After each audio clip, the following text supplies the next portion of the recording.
Kakaiba siyang vegetable. Tinatawag siyang ice plant. Tingnan nyo guys, para siyang may ice.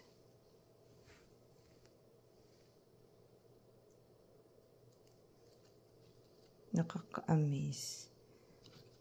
Para siyang may ice, pero hindi siya ice guys. Na-ignorante ako. First time ko makakita kasi. Sabi nila, tingnan nyo, para siyang may ice talaga. Akala ko, nag-a-ice siya sa sobrang lamig kasi sobrang lamig ngayon. Akala ko nag-ice talaga siya. Pero hindi pala. Natural pala niya yan na. Natural pala yan. Tingnan, may crystal siya. Iniisip ko, ice siya. Pero pag tinouch mo siya, ano siya? Para siyang tubig. Napipisa siya. Napipisa. Basa. Yan. Dala nung binigay sa amin. Galing pa to ng Ilan. Kasi sa Ilan is mas malamig siya kaysa dito sa lugar namin. Kasi mataas, bundok na siya. So, ayan. Kinakain daw na itong ganito or ini-steam or ganyan na siya. Consider it salad. Ice plant. Ice plant ang tawag. Ang ganda niya. Kakainin mo na siyang ganito. Same like ng lettuce. Nag-search ako is parang ano siya.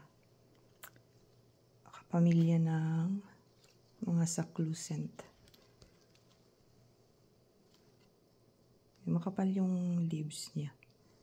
Tsaka malambot lang siya. Malalambot yung kanyang mga stem, yung leaves niya, ganun. So, yun nga, parang masarap talaga siya sa salad. Tinikman ko na siya.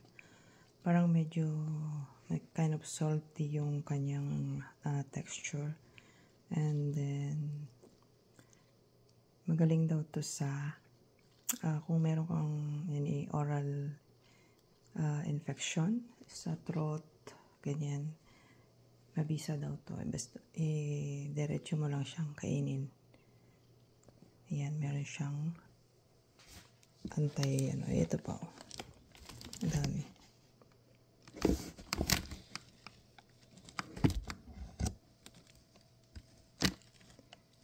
Ang galing.